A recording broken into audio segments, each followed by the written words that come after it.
যত সময় দেহে প্রাণ থাকবে তত সময় আমার আমার করব, যেদিন প্রাণ থাকবে না আর আমার আমার করব না। কিন্তু যে প্রাণটা চলে যায় সেই প্রাণটাই কিন্তু আমি। এই দেহটা আমি নই, এই হাতটা আমি নই। কি গো মা, এই হাতটা কি আমি? হাত দেখলে বুঝতে পারবেন যে এটা আমি। তাহলে হাত এটা আমি নই, এটা আমার। চোখ আমি নই, চোখ দুটি আমার, তাই তো? চরণ দুটি আমি নই, আমার। তাহলে আমি কোথায়? সবই যদি আমার হবে, হাত আমার, চোখ আমার, দেহ আমার, চরণ আমার, সবই যদি আমার হবে, তাহলে একবার এর ভিতরে খুঁজে দেখতে পাবেন? খুঁজে দেখার চেষ্টা করেছেন? সবই যদি আমার হবে, আমি কোথায়? হরি বল, হরি বল। এই যে আমি, আমি কথাটা যেদিন আমরা জানতে পারবো যে আমি কে, সেই দিন স্বয়ং ভগবানকে আমরা জানতে পারবো। আগে নিজেকে জানো যে আমি কে, কে আমি। राम भक्त तुलसीदास कलम दिलेन, तुम कहाँ से आए हो और जाओगी कहाँ, इतना दिल विचारल बस हो गया भजन। आगे तुम्हें निजेर काछे जिज्ञासा करो जे तुम्हें कोथा थेके एसेছো, कोथाय जाबे, के তুমি? তোমার দেহটাও তুমি নও, জগতে যা কিছু আছে তুমি নও, তাহলে তুমি কোথায়? আমাদের সমস্ত ইন্দ্রগুলোকে চালনা করে মন, আর মনকে চালনা করে কে? মনটাকে কে চালায়? মনটাকে চালনা করি আমি স্বয়ং নিজে। আমি নিজে আমার মনকে চালাই। আমার মন যেদিকে, আমি যেদিকে চাইবো আমার মন সেই দিকে যেতে বাধ্য। আমি যদি চাই যে আমি এখন সিরিয়াল দেখবো, তাহলে আমার মন সেখানেই চলে যাবে। আর দেহ যখন যাবে মনও সেখানে যাবে। আমি যদি মনে মনে ভাবি যে আজ আমি সিরিয়াল দেখবো না, আজ আমি কীর্তন শুনতে যাব, আমার দেহ মন সব কিছু তার সাথে সাথে চলে যাবে। তাহলে দেহটা অসার, দেহটার সঙ্গে আমার সঙ্গে কোনো মিল নেই। কিন্তু এটা একটা আলাদা জিনিস, দেহটা একটা আলাদা বিষয়, একটা নশ্বর দেহ, মাটির দেহ, প্রকৃতির সৃষ্টি। এই দেহখানি প্রকৃতি যেমন দিয়েছে তেমন নিয়ে নেবে। তাহলে এই যে মাঝখানে আমি যে আছি, আমি যখনই চলে যাব আমার দেহটা পড়ে থাকবে। আমি মানে কি? আমি মানে কি? অনেকে দেখবেন বলে আমি আমাকে চিনি বা আমি আমাকে জানি, আমি কেমন আমি জানি, আমি কে আমি জানি। ভুল কথা। সত্যি আমরা এখনো আমাকে চিনতে পারিনি, নিজেকে এখনো জানতে পারিনি যে আমি কে। যে যতই বড়াই করে বলুন যে আমি চিনি, আমি জানি আমি কে, ভুল। আমরা সত্যি জানি না আমি কে। জাগতিক সাধারণ দৃষ্টি দিয়ে দেখলে হবে না, একটুখানি আমাদের ভক্তি রাজ্যে প্রবেশ করে আধ্যাত্মিক চিন্তা ভাবনা নিয়ে আমাদের ভাবতে হবে যে আমি প্রকৃত কে। এই যে শ্বাস চলছে, দেখা যায়, কখন আসে কখন যায় বোঝা যায়, ওটাই হলো আমি। ওটা যতক্ষণ এখানে থাকবে ততক্ষণ আমি জীবিত। যেদিন আমি চলে যাব আমার এই দেহটা অসার হয়ে যাবে। আর এই যে আমি, এই যে শ্বাস, সূক্ষ্ম আত্মা, এই সূক্ষ্ম আত্মার খোরাক কি? সূক্ষ্ম আত্মা কি সেবা করে, কি ভালোবাসে? হরিনামামৃত সুধা নিতাই। আর দেহের সেবা কি মা? এই জগতে যা কিছু আমরা সেবা করছি এগুলো দেহের। আর আত্মার সেবা, আত্মার খোরাক হরিনামামৃত, যেটা আপনারা আজ আস্বাদন করছেন, আপনাদের পরমাত্মা সেবা করছে। তাই বৈষ্ণব মহাজন বললেন, যদি নিজেকে জানতে পারো ভগবানকে জানতে পারবে।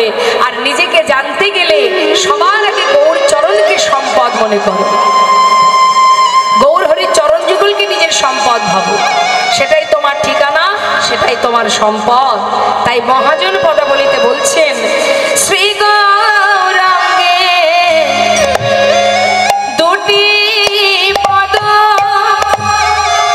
অগজার ধন সম্পদ। শ্রী গৌরাঙ্গে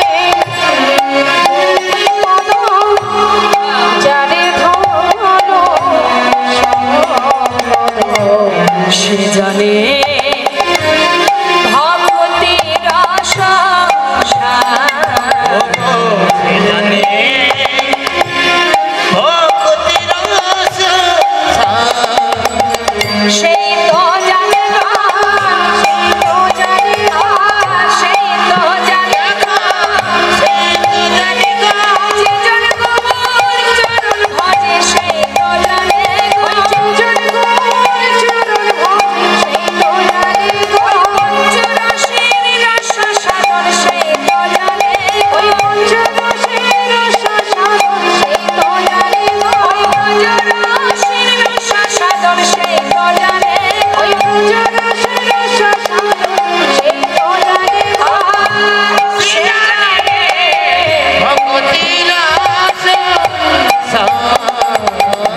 ভক্তি কি জিনিস একমাত্র সেই জানতে পারে। জয় রাধে। কিন্তু মাগো, এত সুন্দর কৃষ্ণ ভজনের মানব জন্ম পেয়ে আমাদের সারাদিন ধরে মায়ার সংসারে মায়ার বালিশ মাথায় দিয়ে মনের সুখে ঘুমিয়ে থাকতে থাকতে কে আমি কার, কেন মরে যারে তপত্রয়, ইহা না জানে জীবের কইছে হিত হয়। আমার কি করণীয়, আমি কি করছি, কি আমার কর্তব্য, আমি সব ভুলে গেছি। কেন না মায়ার বালিশ মাথায় দিয়ে ঘুমাচ্ছি। তো সংসার আমার, ছেলে আমার, মেয়ে আমার, জীবনে যদি কেউ আমাদেরকে রক্ষা করে সে কে করবে? আমার সন্তান করবে, আমার স্বামী আমাকে দেখবে। কত ভরসা আমাদের, কি গো মাথায়? তো স্বামীর প্রতি কত ভরসা, স্বামী সারা জীবন দেখবে। সন্তানের প্রতি ভরসা, তারা আমাকে দেখবে। এটা হচ্ছে মায়া আর মোহ, আর কিচ্ছু নয়। কিন্তু কতদিন দেখবে আপনাকে? যতদিন আপনার ক্ষমতা থাকবে। যেদিন ঘরের কোণে আপনার জায়গা হবে সেদিন আর দেখবে। সেদিন তাদের মনে হবে যে আর কয়দিন বাঁচবে কে জানে বাবা, তাড়াতাড়ি মরলে বাঁচি। তাহলে এই জগতে তুমি যাদেরকে আগলে বসে আছো, পুত্র সংসারায় অতীব বিচিত্র জগতে তারালাঙ্গত অদ্ভুত অতিশয়। কেউ কারণ নয়, কেউ কারণ নয়। যেমন একা একা এসেছিলাম, একাই যেতে হবে। তাহলে কৃষ্ণ ভজনের জন্ম পেয়ে যদি সর্বদাই মায়ার বালিশ মাথায় দিয়ে ঘুমায়, তাহলে তো আর গোবিন্দ চরণে পৌঁছানো যাবে। আমাদের নিজস্ব তো কিছু কাজ আছে মা, আমাদের নিজস্ব কিছু কাজ আছে, সেটা হলো কৃষ্ণ ভজন। সংসারে রান্না বান্না করব, আর ওই সবাইকে খেতে দেব, সবার দেখাশোনা করব, এটাই শুধু আমার কাজ নয়। ভালো একটা বাড়ি তৈরি করব, ভালো জায়গায় ঘুরে বেড়াবো, ভালো পোশাক পরবো, এটাই আমাদের কাজ নয়। আমাদের একটা নিজস্ব কাজ আছে, সেটা কি? কৃষ্ণ ভজন, গুরু কৃপা লাভ করা, কৃষ্ণ কৃপা লাভ করা। 84 লক্ষ জনই ভ্রমণ করে এই সুন্দর কৃষ্ণ বলার বদন পেয়েছি, হরি বলার বদন পেয়েছি। এই বদন পেয়ে যদি হরি বলতে না পারি, তাহলে বনের মধ্যে যেমন বৃক্ষকুল, পশুকুল, কীটকুল, তারা কৃষ্ণ নাম করতে পারে না। আর আমি মানবকুলে জন্ম পেয়েও আমি যদি কৃষ্ণ ভজন করতে না পারি, তাহলে বনের পশুর সঙ্গে আমার আর তফাৎ থাকলো কোথায়? এটাই তো আমাদের প্রথম আশা নয়, এই পৃথিবীতে জেনে রাখবেন। আজ না হয় আপনি বলবার শক্তি পেয়েছেন, কিন্তু এর আগের জন্ম পশুকুল, কীটকুল, পক্ষীকুল, যখন এই সকল কুলে জন্ম পেয়েছিলেন, তখন কি কৃষ্ণ নাম করতে পেরেছিলেন? ইচ্ছা থাকলেও পারেননি। আমরা পারিনি বাবা। সেই কারণেই ভগবানের কাছে বলেছিলাম যে যদি তুমি মানব কুলে জন্ম দাও, ভবে গিয়ে তোমার নাম করব। যদি মানব কুলে জন্ম দাও, দুহাত দিয়ে তোমার সেবা করব। যদি মনুষ্য কুলে জন্ম দাও, বলবার শক্তি দাও, বদন ভরে তোমার নাম গাইব। কথা দিয়েছিলাম। ভবে আসা মাত্রই পরিবারের সবাই জানিয়ে দিল, এটা মাতা, ওটা পিতা, এটা ভাই, এটা বোন, এটা ইত্যাদি ইত্যাদি সবার সঙ্গে পরিচয় করালো যে এরাই তোমার আপনজন। কিন্তু যার হাত ধরে এলাম, তার কথাটা একবারও কেউ বলল না। তাই ঘরের কোণে বসে মৃদু মৃদু হাসে আর মনে মনে বলে, বড় সাধ করে সাধনা করে আমার কাছ থেকে মানব দেহ পেলি, কৃষ্ণ ভজন করবি বলে ভবে এলি। আমিও দেখব যে কতবার তুই কৃষ্ণ নাম করিস, আর ভগবানের জন্য তুই কি করিস। মাত্র 2টো নকুল দানা বরাদ্দ ভগবানের জন্য। কি গো মা, সেবা দেন তো বাড়িতে? ভগবানের সেবা দেন? হ্যাঁ, কি সেবা দেন? বাতাসা, নকুল দানা? দেখেছেন মাথা নাড়িয়ে নাড়িয়ে বলছে হ্যাঁ। আচ্ছা, আমরা যদি সারাদিনে নকুল দানা খেয়ে থাকি, থাকতে পারবো? পারবো না, পারবো না। ভগবানের জন্য 2 থেকে 4টে নকুল দানা দিয়ে আর ফিরে তাকাবো না, পরের দিন আবার দেখা হবে। কিন্তু নিজেদের জন্য সারাদিন রান্নাঘরেই কেটে যায়, এটা বাদ দিয়ে সেটা, ওটা বাদ দিয়ে সেটা। যখন বাড়ি থেকে বেরিয়ে যায়, 5 দিনের জন্য ঘুরতে গেলাম বিভিন্ন জায়গায়। যাওয়ার সময় বলে গেলাম, তুমি থাকো প্রভু, আমার সংসারটা তুমি দেখো। তোমার সংসার, এটা আমার নয়, তোমার সংসার তুমি দেখো। চললাম। 5 দিন পরে ফিরলাম। বাড়ির সদস্য যারা আছে সবার জন্য কত কি কিনে নিয়ে এলাম। আর ঘরের কোণে যে জন বসে পাহারা দিল, তার জন্য কিচ্ছু এলো না। এটাই আমাদের ভালোবাসা ভগবানের প্রতি। শুধু দেবার বেলায়, নেবার বেলায় অনেক কিছু, কৃপা করো, এটা দাও, ওটা দাও, সেটা দাও। দেবার বেলায় দিতে জানি না। সর্বক্ষণ কৃপণতা। আজ মহাজন বললেন, এই জগতের যা কিছু আগলে বসে আছো সবই মিথ্যা। তাই ভালো যদি বাসতে চাও, যদি তার চরণে পৌঁছাতে চাও, যদি তার কৃপা লাভ করতে চাও, 2 ফোঁটা নয়ন বাড়ি পরিশন করো, বদনে হরিনাম করো, আর বদনে মহামন্ত্র জপ করো, আর গৌর চরণকে নিজের সম্পদ মনে করো। কেউ যদি হরিনাম করে মা, তার একটা উপকার আছে। কেউ যদি হরিনাম করে তার একটা উপকার আছে, সে একটা জিনিস পায়। সেটা কি পায়? দেখুন, লাভ ছাড়া তো কেউ চলে না। এই যে আপনারা এখানে আছেন, এখানেও একটা লাভ আছে, কিন্তু কি লাভ? সেই লাভটা কি? বিনা লাভে কেউ কোথাও যায়? তাই এখানে আসার পিছনে কি লাভ আছে? বললেন হরিনাম করলেও লাভ আছে, আবার হরিনাম শুনলেও লাভ আছে। তা সেই লাভটা কি? শুনুন কি বলছে। শ্রী গৌরাঙ্গের মধুর লীলা,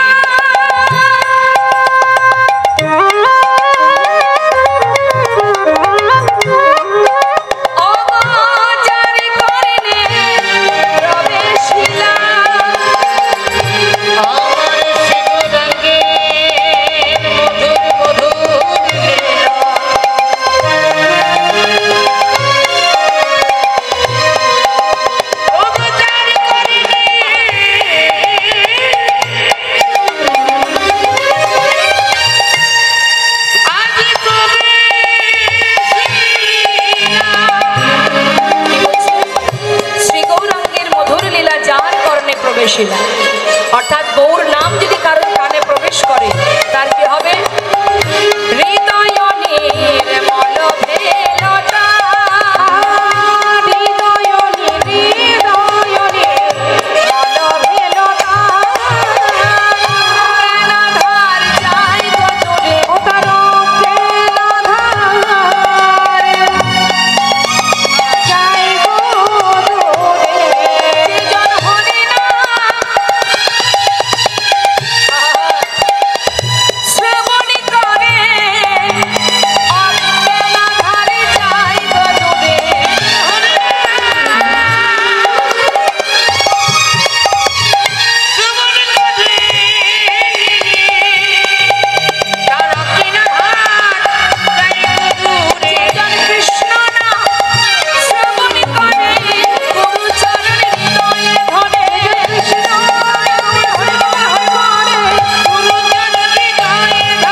দূরীভূত হয়ে যায়। মানে কি বললেন কথাটা? হরে কৃষ্ণ। দেখেছেন, কীর্তন না শুনতে এসে ঘরে বসে গল্প করলেই তো ভালো হতো, শুধু শুধু পাপটা করাতে হতো না। হরিবাসরে বসে কথা বললে তো পাপ হবে, অপরাধ হবে।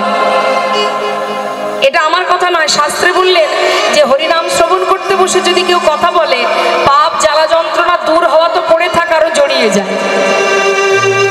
এতটাই চিত্ত চঞ্চল আমাদের, মন এত অস্থির আমাদের, কথা না বলে আমরা শান্তিতে থাকতে পারি না। কে কোন দিকে যাচ্ছে, কে আসছে, কে কি করছে, এই দিকে আমাদের নজর। শাস্ত্রী বললেন, দিবস রজনী আবলো তাবলো পাচালো করিতে পারো, তাহার ভিতরে একবারও কি কৃষ্ণ বলিতে নারো। আগে আমাদের লক্ষ্যটাকে ঠিক করতে করতে হবে। লক্ষ্য যে জন্য আসা সেই দিকে ধ্যান দিতে হবে।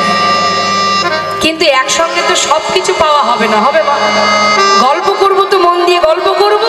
যখন আমরা সেবা করি তখন যদি আপনার হাতটা ধরে কেউ তুলে দেয়, এই খেতে হবে না চল, কি ভালো লাগবে?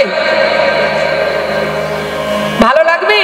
আপনি ঘুমাচ্ছেন, মাঝরাত্রে আপনার হাত ধরে টেনে তোলা হলো, আর ঘুমাস না, চল খেতে যাব, ভালো লাগবে? তাহলে খাওয়ার সময় খাওয়া, ঘুমানোর সময় ঘুমানো। আসলে যখন আমরা লেখাপড়া করি, স্কুলে যাই, স্কুলে গিয়ে যদি বেঞ্চে বসে কথা বলেন, ছেড়ে দেবে মাস্টারমশাই? পড়ার সময় পড়া, তাই তো? ঠিক কৃষ্ণ নাম শুনবার সময় শুধু শ্রবণই করতে হবে, আর কিছু করলে কিন্তু অপরাধ। এটা আমার কথা নয়, 64 প্রকারের অপরাধ আছে। অপরাধ এক রকমের নয়, 64 ধরনের অপরাধ। তার মধ্যে 62 প্রকারের অপরাধ ভগবান ক্ষমা করে, দুটো অপরাধ ক্ষমা করে না। একটা হচ্ছে নাম অপরাধ, আর একটি হলো বৈষ্ণব অপরাধ। তাই বারবার আমি বলবো, গল্প করবেন না, কথা বলবেন না, চিত্তটাকে স্থির করুন, মন দিয়ে কৃষ্ণ নাম শ্রবণ করুন। যদি মনে হয় আপনার ঘুম আসছে, আপনি ঘরে গিয়ে বিছানায় ঘুমিয়ে পড়ুন, কিন্তু পা পোড়াবেন না। কখনো যেন ভাববেন না যে আমার অপরাধ হোক, এমন কোনো কর্ম করবেন না। এখানে বসে গল্প করা মানে পাশে যে ভক্ত মন দিয়ে কৃষ্ণ নাম শুনছে তারও সমস্যা, আর তার যদি হরিনামে বিঘ্ন ঘটে যায়, আপনি কিন্তু অজান্তেই বৈষ্ণব চরণে অপরাধী হয়ে যাচ্ছেন। আর এটা তো ভালোই জানেন যে বৈষ্ণব চরণে অপরাধ করলে তার কি দুরবস্থা হয়। যেটা হয়েছিল নবদ্বীপে, একটা প্রমাণ কি, সেটা হলো চপল গোপাল। সারা গায়ে কুষ্ঠ হয়েছিল, বৈষ্ণবের চরণে অপরাধ করেছিল বলে। তাই বলবো বারবার, চরণ ধরে কথা বলবেন না। যদি মনে হয় ঘুম আসছে, ঘুমাতে যাবেন ঘরে, কিন্তু কখনো কারোর কাছ থেকে কোনো অপরাধমূলক পাপ কর্ম করবেন না। মহাজন বললেন, হরিনাম যদি কেউ করে, হৃদয় মাঝে কৃষ্ণ প্রেমের উদয় হয়। আর যদি হরিনাম কেউ শোনে, তাতে তার অজ্ঞানতার অন্ধকার দূর হয়ে যায়। বাবা আমার দিকে তাকান, আপনার বাড়ি কোথায় বলুন? দেখুন, আমরা যে বাবা প্রকৃত জ্ঞান শূন্য, কেউ যদি আপনারা ভাবেন যে আমার প্রকৃত জ্ঞান আছে, হ্যাঁ, ভুল। আমরা সবাই অজ্ঞান হয়ে পড়ে আছি, আমাদের প্রকৃত জ্ঞান কারোরই নেই। মা বলুন আপনার বাড়ি কোথায়? আপনাকে জিজ্ঞাসা করছি। এইখানে বাড়ি? আপনার এখানে ঠিকানা, এখানে বাড়ি, তাই তো? জায়গাটার নাম কি? রাজারামপুর। এখানে আপনার বাড়ি, এটা আপনার ঠিকানা, তাই তো? আপনি এখানে থাকেন। এর আগে কোথায় ছিলেন? বাপের বাড়ি। বাপের বাড়িতে ছিলেন, তার আগে কোথায় ছিলেন জানেন না? আচ্ছা, যখন মারা যাবেন, মরতে তো সবাইকে হবে, মৃত্যুর পর কি এখানে থাকবেন? থাকবেন না। তাহলে কয়দিনের জন্য এখানে আসা? মাত্র কয়েকদিনের জন্য এখানে আসা। তাহলে এটা আমার ঠিকানা হয় কি করে? এটা আমার ঠিকানা হয় কি করে? এটা দুদিনের জন্য এসেছি। এর আগে কোথায় ছিলাম? এখানে ছিলাম না, অন্য কোথাও ছিলাম। আবার যখন মারা যাব তখনও এখানে থাকবো না, আবার অন্য কোথাও থাকবো। তাহলে এ তো দুদিনের জন্য আসা, কি করে এটা আমার ঠিকানা হতে পারে? এটা তো আমার ঠিকানা নয়। ছেলে মেয়ে বিদেশে যখন চাকরি করতে যায়, তাকে যদি পথের কোনো ব্যক্তি জিজ্ঞাসা করে যে তোমার বাড়ি কোথায়, সে তো তার নিজের ঠিকানাটা বলবে, সে তো সেখানকার ঠিকানা বলবে না যে আমি অমুক জায়গায় থাকি, আমি দক্ষিণ 24 পরগনায় থাকি, কি আমি অমুক জায়গায় থাকি, এটা জায়গার নাম বলবে তো। তাহলে ঠিক তদ্রূপ একবার চিন্তা করুন, একটু আধ্যাত্মিক চিন্তা ভাবনা করতে হবে মা। আমরা কিন্তু কেউ এখানে, আমাদের এখানে কিছুই নেই, কোনো ঠিকানাই নেই আমাদের। যখন মাতৃগর্ভ থেকে ভূমিষ্ঠ হয়েছিলাম, আমার কোনো জাতও ছিল না। একটা ছোট্ট বাচ্চা যখন জন্ম নেয়, তাকে যদি আপনার সামনে আমি এনে দিই, যদি বলি বলুন তো কোন জাতি, বলতে পারবেন? যদি সেই বাচ্চার আপনাকে জিজ্ঞাসা করি যে এর বাড়ি কোথায়, ঠিকানা কোথায়, বলতে পারবেন? এর নাম কি বলা যাবে? কিছুই আমরা জানি না। একটা শিশুকে দেখলে বোঝা যায় না এ হিন্দু না মুসলিম না খ্রিস্টান, কিছুই আমরা বলতে পারবো না, তাই না? তাহলে জাত, এই যে নাম, সব কিছু এখানে এসে পাওয়া। কেউ আমাকে দিয়েছে তাই আমি ব্যবহার করছি। যে নামে আপনারা আমাকে চেনেন, এটা আমি এখান থেকে এসে পেয়েছি। কোনো একজন আমাকে এই নামটা দিয়েছে, সেই নাম আমি নিয়ে ব্যবহার করছি, কিন্তু এটা তো আমার আসল পরিচয় নয়। তাহলে যেখান থেকে আমি এসেছি সেটাই আমার আসল পরিচয়। আবার ফেরার সময় সেখানেই ফিরবো, তার মানে সেটাই আমার ঠিকানা? এটা তো আমার ঠিকানা নয় মা। সেই কারণেই শাস্ত্রে বারবার বলছেন, জীব অজ্ঞানতার অন্ধকারে ডুবে আছে। জীবের প্রকৃত জ্ঞান নেই। জীব তার জ্ঞান শূন্য হয়ে, অজ্ঞান হয়ে মোহের মধ্যে ডুবে আছে। মোহ, সংসার একটা মোহ আর মায়া, একটা বিচিত্র নাট্যমঞ্চ। তাহলে এই মোহ তো আমাদের চিরকাল থাকবে না মা। থাকবে? আজ আছে কাল থাকবে না, একদিন আমাকে ফিরতেই হবে। ফিরে যখন যাব, সেখানে গিয়ে বিচার দেব কি? মানব দেহ পেয়ে ভবে গিয়ে করেছিলে কি? মর্তধামে গিয়ে কৃষ্ণ নাম করেছিলি, তার সেবা দিয়েছিলি, তাকে ভালোবেসেছিলি? না, মায়ার সেবা করতে করতে আমরা যে তার দাস সেটা ভুলে গিয়ে প্রত্যেকে তো মায়ার দাস হয়ে বসে আছি। কিন্তু মায়া কতক্ষণ ভালোবাসে জানেন মা? মায়া তোমাকে ততক্ষণ ভালোবাসবে যতক্ষণ তুমি তাদের জন্য করতে পারবে। জগতে একজন আছে যার কথা না ভাবলেও সে তোমার চিন্তা করে। এই জগতে একজনই আছে যাকে ভরসা করা যায়, যার উপরে নির্ভরশীল হওয়া যায়। এই পৃথিবীতে একজনই আছে যার সৃষ্টি এই ধরিত্রী, সেই সৃষ্টিকর্তা, তার উপরে ভরসা করো। সুখে দুঃখে ভালো মন্দে সর্বক্ষণ তোমার কাছে আছে। শুধু দেখার নয়ন নেই, তাই তুমি দেখতে পাচ্ছ না। এই জগতে কেউ তোমায় রক্ষা করতে পারবে না যদি তিনি রক্ষা না করেন।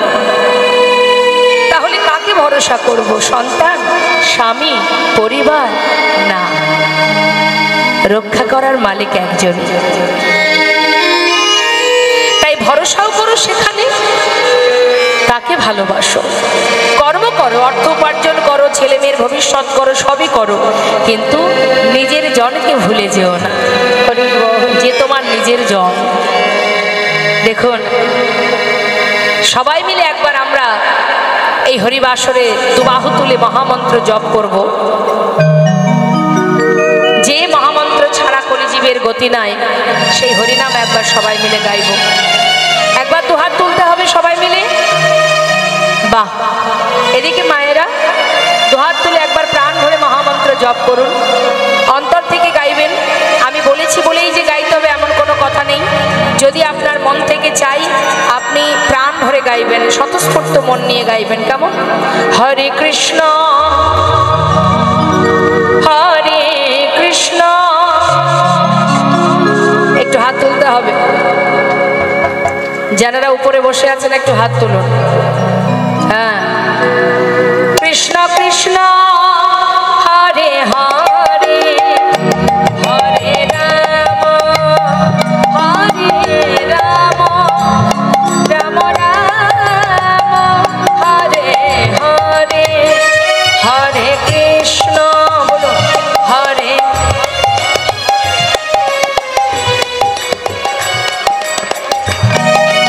আরো জোরে।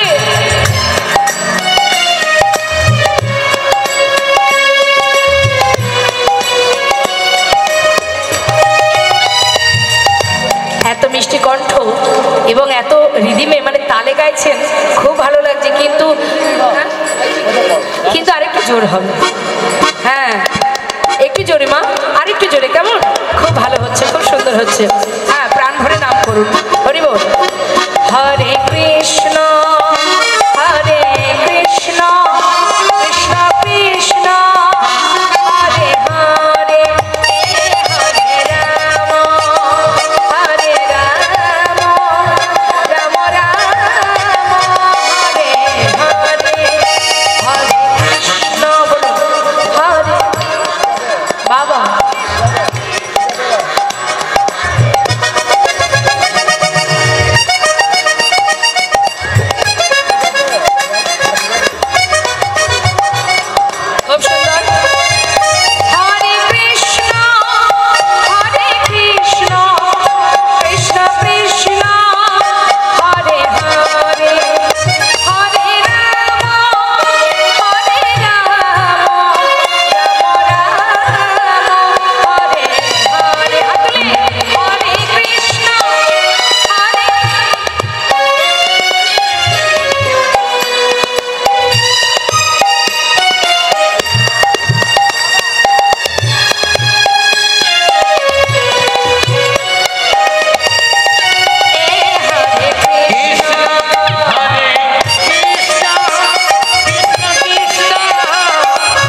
প্রকাশ হয়। আর যদি কেউ হরিনাম গায় তাহলে হৃদয় মাঝে কৃষ্ণ প্রেমের উদয় হয়। হ্যাঁ, তো আজ এই সুন্দর মহতী হরিবাসরে আমরা সবাই মিলে গৌর কথা শুনতে শুনতে লীলা কথায় যাব। আসুন, যে মহাজন এই পদাবলী লিখেছেন তার চরণে সবাই আমরা প্রণাম জানাবো। একসঙ্গে সবাই মিলে আমরা গাইব, দুহাত তুলে হাতে তালি দিয়ে। শ্রী গৌরাঙ্গের ভক্ত বনে নিত্য সিদ্ধ করি মনে, শ্রী গৌরাঙ্গের ভক্ত বনে নিত্য সিদ্ধ করি মনে, শ্রী গৌরাঙ্গের ভক্ত বনে নিত্য সিদ্ধ করি মনে। সে যায় ব্রজেন্দ্র সুত পাশে রে, সে যায় ব্রজেন্দ্র সুত পাশে রে, সে যায় ব্রজেন্দ্র সুত পাশে রে, সে যায় ব্রজেন্দ্র সুত পাশে রে, সে ব্রজেন্দ্র সুত পাশে। গৌরমণ্ডল ভূমি দেবা জানে চিন্তা মা, গৌরমণ্ডল ভূমি দেবা জানে চিন্তা মা, গৌরমণ্ডল ভূমি দেবা জানে চিন্তা মা। তার হয় ব্রজভূমি বাস রে, তার হয় ব্রজভূমি বাস রে, তার হয় ব্রজধামে বাস রে, তার হয় ব্রজধামে বাস রে, তার হয় ব্রজধামে বাস। গৃহেতে বনেতে থাকো হা গৌরঙ্গ বলে ডাকো, গৃহেতে বনেতে থাকো হা গৌরঙ্গ বলে ডাকো, গৃহেতে বনেতে থাকো হা গৌরঙ্গ বলে ডাকো। নরোত্তম মাগে তার সঙ্গ, নরোত্তম মাগে তার সঙ্গ, নরোত্তমে মাগে তার সঙ্গ, নরোত্তমে মাগে তার সঙ্গ, নরোত্তম মাগে তার সঙ্গ। ঠাকুর নরোত্তম দাসের এই সুন্দর পদাবলী দিয়ে গৌরচন্দ্রিকা আস্বাদন করলাম। এই নরোত্তম দাস প্রথম কিন্তু মা বাংলাদেশের পদ্মা নদীর ধারে এই কীর্তন করেছিলেন খেতুরি ধামে। দোল পূর্ণিমা রাত্রে তিনিই প্রথম এই কীর্তন করেন। কোথায় হয়েছিল তাহলে এই কীর্তন? সর্বপ্রথম বাংলাদেশে, তারপর দিকে দিকে ছড়িয়ে যায়। আর গৌর হরি তিনি যে কীর্তন করেছিলেন সেটা হলো হরিনাম সংকীর্তন, অর্থাৎ মহামন্ত্র হরিনাম। হ্যাঁ, তো আসুন, আমরা এত সময় গৌর কথায় ছিলাম, এবার আমরা চলে যাব লীলা কথায়। তো লীলা কথায় যাওয়ার আগে সবাই মিলে দুটি বাহু তুলে আমরা একটা ভজন শুনতে শুনতে লীলায় চলে যাব। কেমন? জয় রাধেশ্যাম, জয় নিতাই, জয় গো। মায়েরা উলুধ্বনি জানেন? একটু শোনান। রাধে রাধে রাধে।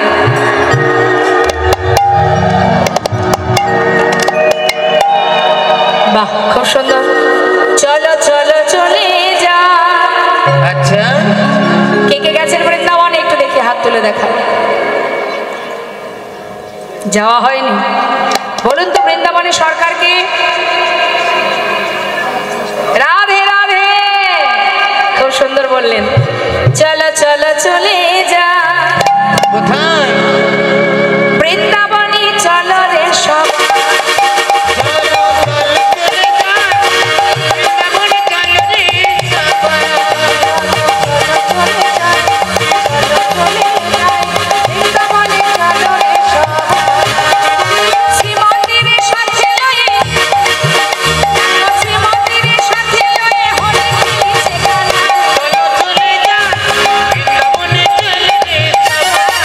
চলো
সবাই কিন্তু জয় দেন।